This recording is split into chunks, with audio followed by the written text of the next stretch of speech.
Hello, and this is my review of the Xpeng G6.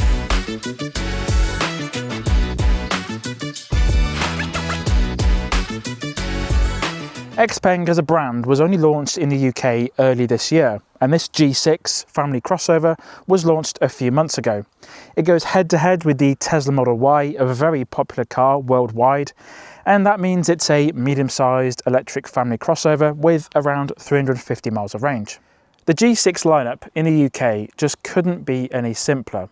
There's only two versions of the car to choose from. You get standard range or long range.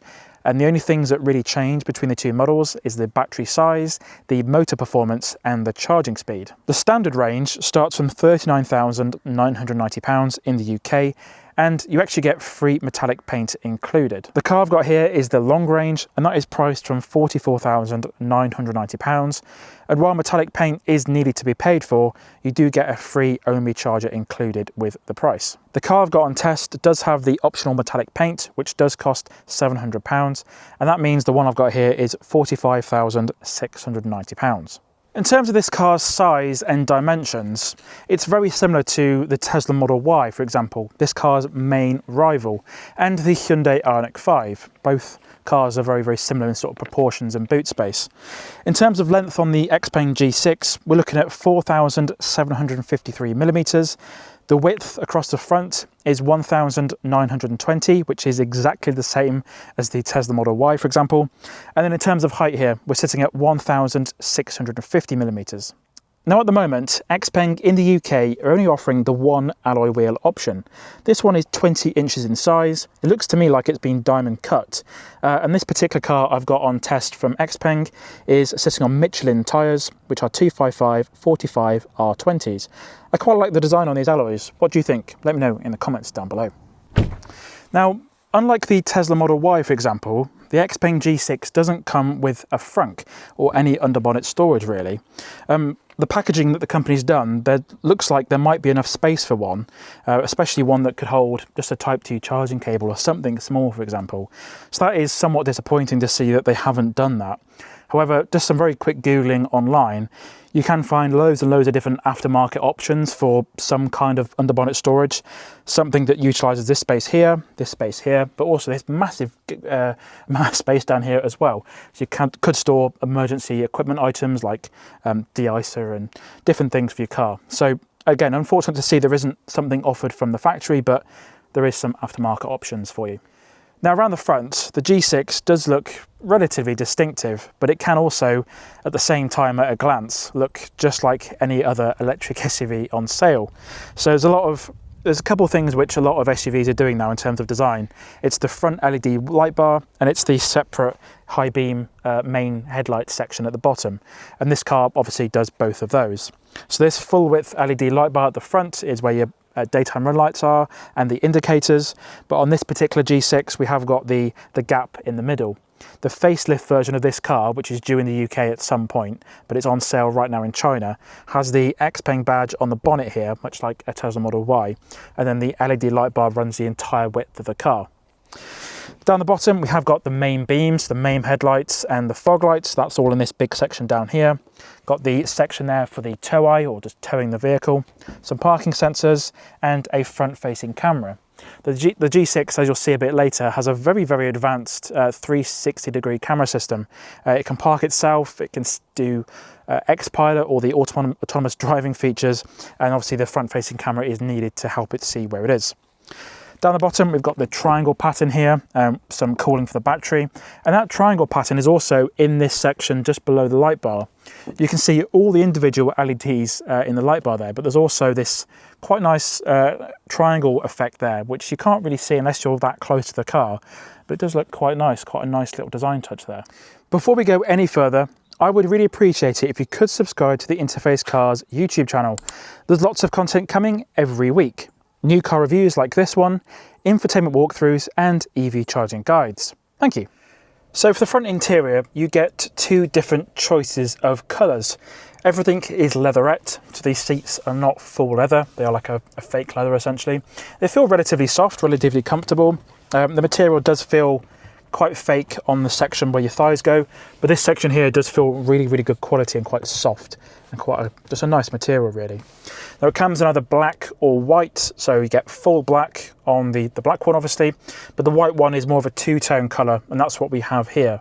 So you do get black on the dash, a two-tone wheel, much like a Kia EV3 for example, that's got the same sort of colour scheme. You get black on this section and white down here, and obviously white seats in the back. A nice sort of a two-tone option. Full white might be a bit too stark and a bit too bright, so it's nice to see them offer that two-tone option. These white seats, this car's done around 4,000 miles. It's not that old really, but it's marked quite easily. Now this is a press car, so it is driven by a lot of different people, but there's just quite a few marks on the seats. So there's a little mark on the passenger seat here which won't come off that easily. There's one on the driver's seat here which I'm not really sure what that is, but it just looks like a pencil mark. So it might clean off quite easily, but just based on my first impressions, it just seems to have marked relatively easily really. Now what's quite unique with these seats though is the fact that these can fold down completely flat. So a lot of Chinese cars, it's in their culture that the seat should be able to fold down completely flat. Now let's see if this will actually do it. So I might have to move the seat even more far forward here. So I need to now touch on the dash. This should fold down all the way without crashing into the rear seat there. That's about it really.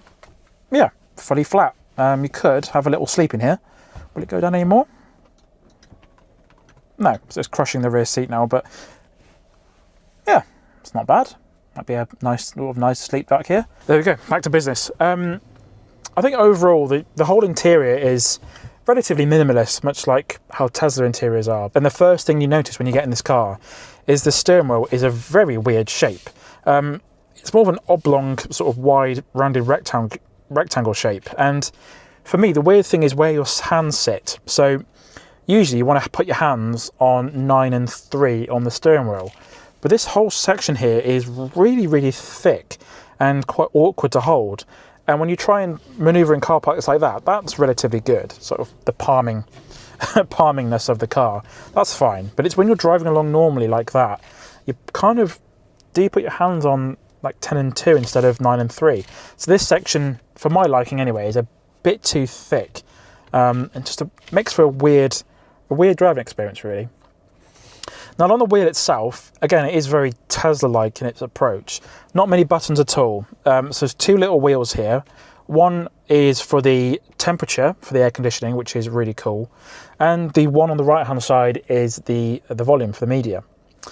Now this section here does, for the driver anyway, this is how you control the air conditioning and the fan speed. So while there aren't any physical controls in the center here, there are some controls on the touchscreen which let you control the fan speed and the temperature and where the air is going. But if you want to adjust something quite quickly, what you can do is adjust this button here, and that does your temperature in real time for both sides of the vehicle if sync is turned on. But also these buttons here are for the fan speed, so you can quickly adjust the fan speed without having to really think about it, again in real time. And you can turn the AC off, compress it off to turn off the air conditioning itself. And I really like that implementation. I've not seen that on a car before really, and it's quite nice to see it is quite accessible for the driver. Now this section here is controlling the tracks and the back button and the mute, and if you long press on these buttons here, you can control the cards on the driver's display. If you want a full in-depth look at this infotainment screen and the driver's display, there's a link now in the top right hand corner or the description down below where I take a full look at this infotainment system, but also the driver's display as well. Now speaking of the infotainment screen, this is 10.1 inches in size and it has support for quite a lot of features really. Very, very slick in its operation, very, very smooth to use. So if you click on this driver's button here, we go back to the home screen. You got this real-time view of the car and it is very, very smooth. It isn't necessarily smooth when you turn the wheels to get a full live view of what the car's doing, but it does offer a good option there. So if you turn the wheels, they're a bit juttery really, and then if you open the passenger window, it doesn't update in necessarily real time, but it is good nonetheless. If we turn the high beams on, you can see that there, indicators again, so it's all quite nice and realistic and easy to use. You've got some swipe down controls from here, which is all again really, really smooth. Brightness control, you've got Apple CarPlay support, you've got a web browser, some sleep space, which these features I do go over in my infotainment guide. You've got some X combo, which are sort of shortcuts to do various things based on where you are and what's happening with the car. Again, you've got Sentry mode, which is a feature borrowed from Tesla, which lets you download footage from the car, the webcam. You've got web apps like a browser, Apple TV Plus, and you've also got YouTube as well. So the tech aspect of this car is really, really solid and really up to date. And the graphics that the company's gone for are easy to read and quite high res as well. Now in this central section down here, you have got 2 wireless phone charging pads.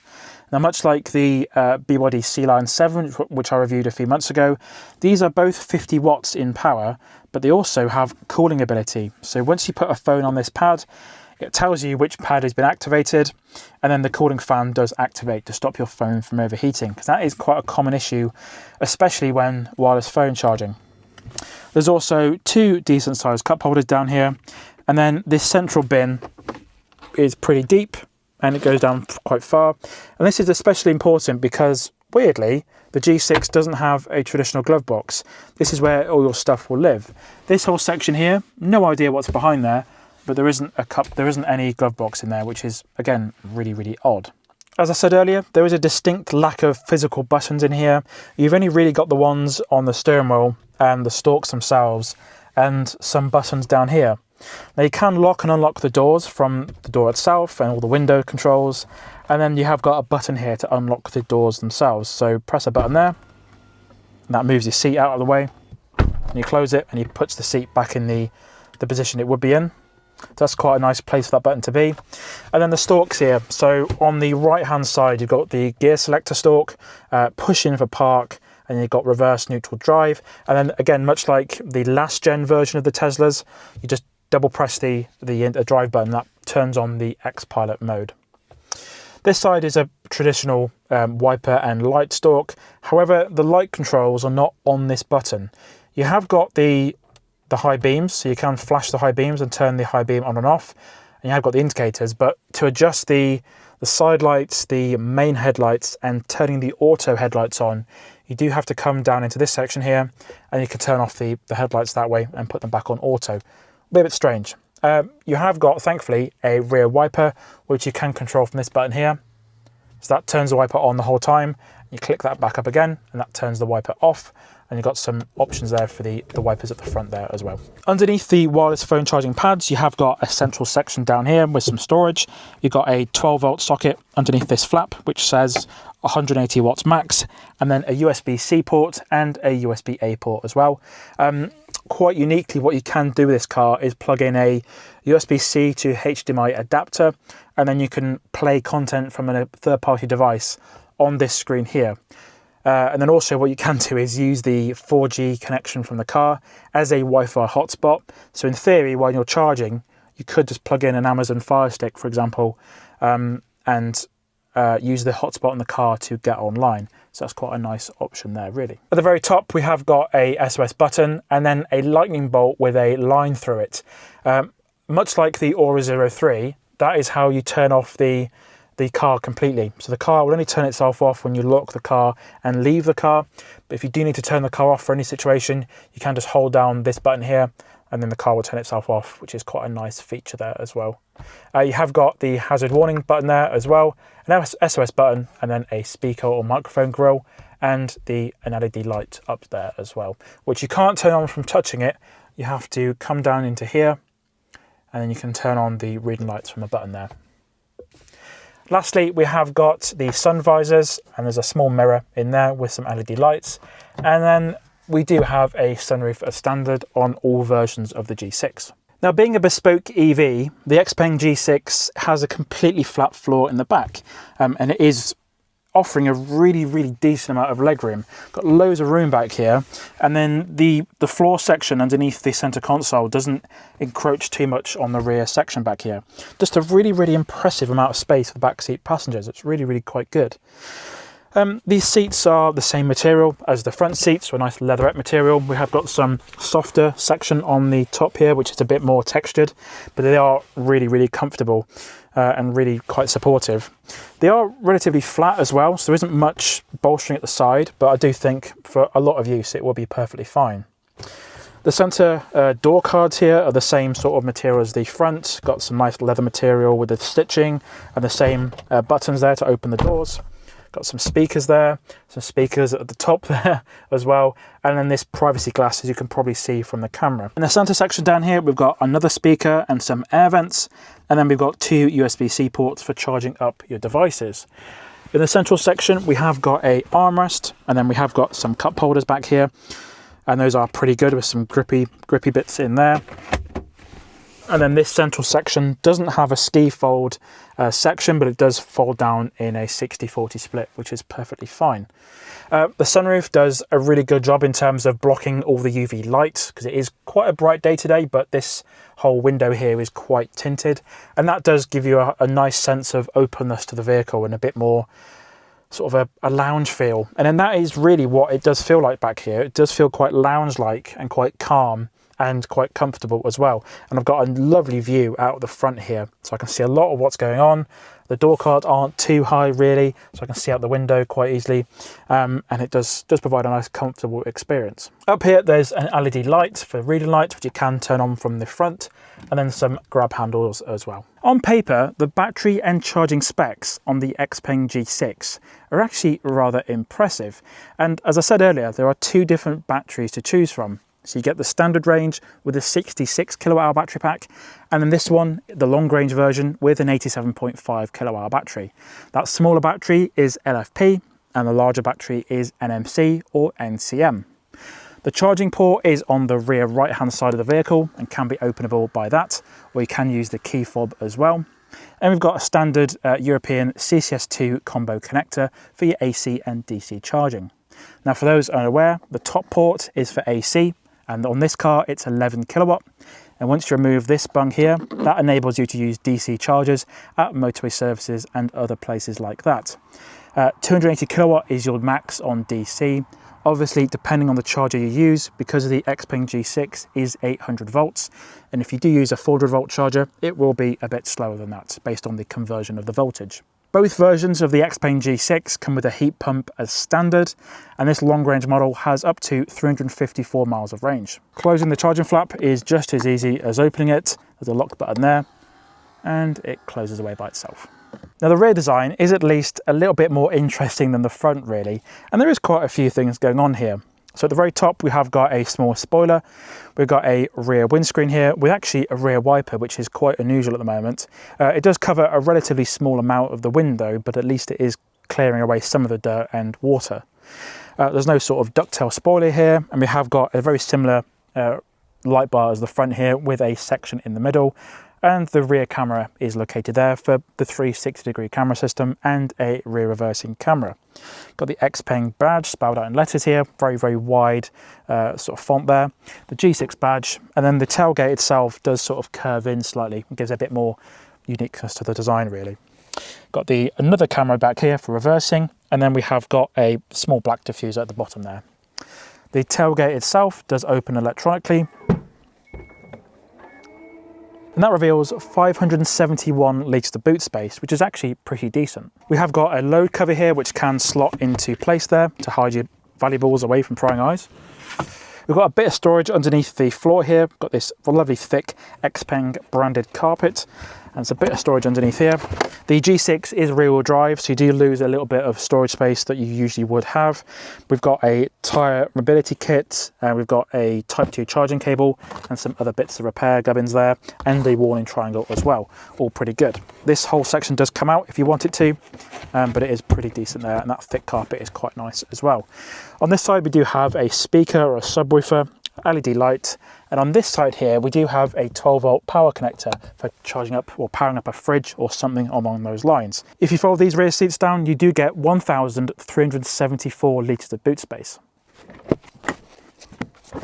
Once those seats are folded, you can see that the false floor here does provide a completely flush floor there, and these seats themselves don't fold down completely flat, so there is a little bit of an angle there, but it is pretty decent nonetheless. So what's the Xpeng G6 like to drive? Well, on the whole, I'd say it's a fairly positive experience. There are one or two little niggles with how this car drives, which I will get to in a minute, but generally it's perfectly fine. The noise in here is pretty good actually. It's not too loud. The tyres do make a fair amount of noise, but they are 20 inches in size, and we're running on Michelin Pilot Sport EV tyres, so they're not economical tyres, they're just sports tyres really, so you can expect a little bit of noise from those ones. The driving feel, so this road is fairly smooth, but the ride here is kind of a little bit all over the place. It's not awful, but it does seem a tad busy just going down this road here. The steering also, I've got it in eco mode, and the steering is in standard mode. It just feels a little bit loose and a little bit numb to drive. There are 3 different modes for the power steering. So we've got comfort here for power steering, and that is exceptionally loose. Really loose there, and literally no feel at all, just sort of pointing the car and giving it some sort of direction on where to go. There's also sport here, which does feel obviously a little bit stiffer, but it just feels like I'm not kind of working with the car, I'm kind of working against it, and it's almost like the power steering is turning against me when I'm trying to turn. It's not overly a nice experience trying to use the different power steering modes here. So I'd keep it on standard, even though it is fairly loose here. It's not the most involving driving experience. I'd say it's probably not as good as the new Tesla Model Y in terms of driving feel. Tesla are doing a really good job in terms of getting the new Model Y and the new Model 3 to handle really well, and they really do actually. Along with those different power steering modes, there are some different options in here for regen, and we've got 4 different driving modes. We've got Eco, Standard, Sport and Individual. At the moment I've got the car in Eco mode, and in terms of efficiency, this car is actually quite impressive. Whenever I've gone out for a journey, I've always taken a note of what the mileage is on the car, what the range is, and then how many miles the distance is I'm doing on the journey, and they always seem to match up in terms of what kind of thing you're doing. And a sign of a bad EV is one that loses range over time based on a relatively short journey really, and this doesn't seem to have that problem. It is fairly frugal in terms of electrons. So since startup in the last, I don't know, 5 or 6 minutes, I've been getting 24.4 kilowatt hours per 100 miles, but I've been stop-start and sort of going down these country lanes here. You can view the overall efficiency of the vehicle. It is in a weird format in kilowatt hours per 100 miles. Now, both battery versions of the Xpeng G6 are rear-wheel drive only in the UK at least. And this particular one, the long-range version, has 282 brake horsepower from that single electric motor. 0 to 62 is handled in 6.2 seconds. I'd say performance is actually fairly decent. Obviously, the steering and the steering feel is a little bit loose, and it leaves a little bit to be desired. But I'd say performance is actually fairly decent, and it'll get you out of tricky situations and out of junctions, out of the way of other people fairly briskly, I'd say. It does perform fairly well in that regard. So I'll come to a complete stop here and put the car into launch mode. And then we've got 3, 2, 1, go.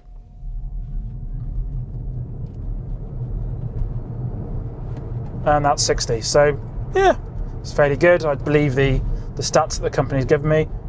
And God, yeah, at 50 mile an hour, this does feel quite boaty and quite just almost like I'm floating. It just feels a bit strange. It's almost like the suspension isn't quite set up properly yet.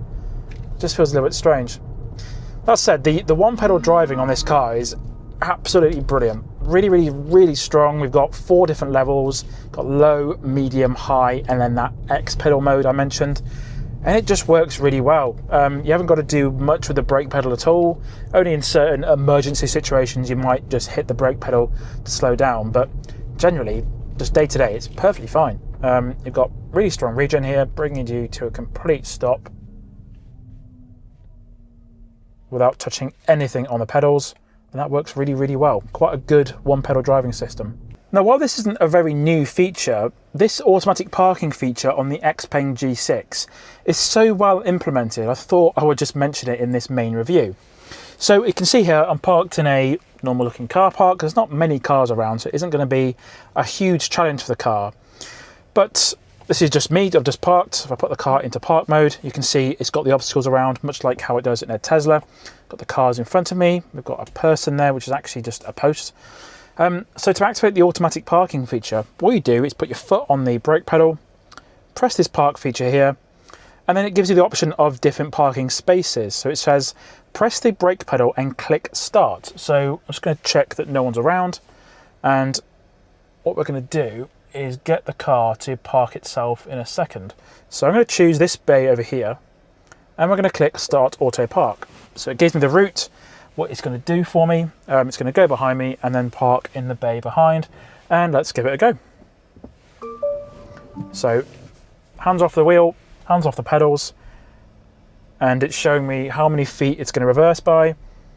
So 26 point something feet. Everything's moving by itself.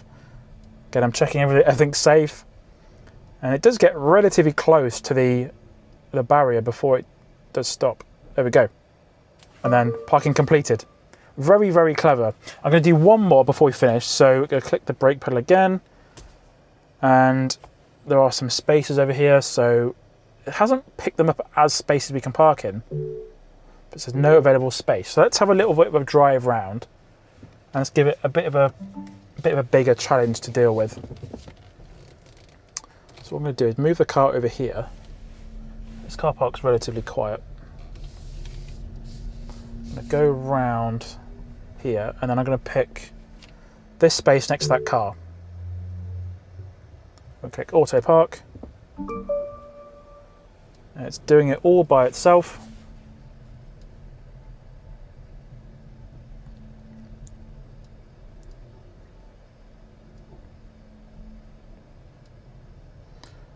Everything is happening all by itself, getting very close to the car beside me. And I haven't had this mess up at all. It's been incredibly good, and it's actually now adjusting itself to get closer to the space there.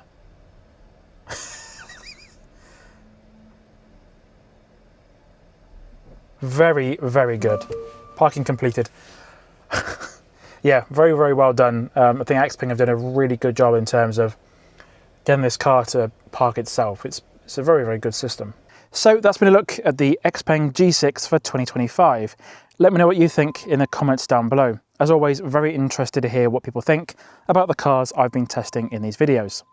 But after a week with the vehicle, what do I think? Or my final thoughts? Well, as I mentioned earlier, I do think the styling is slightly generic. It definitely looks like a Tesla Model Y in certain areas. That's no bad thing, because the Model Y does look quite nice. But at the front end, really, it looks a little bit just slightly generic and lacking a little bit personality, really. The interior is really good quality. The technology on the infotainment screen is also super impressive. But the only thing that comes down to any sort of issue for me is just the way that things drive sometimes. Just feels a little bit loose, a little bit wallowy. That whole area could be a little bit sharpened up, ideally, and that would go a long way to improve the vehicle.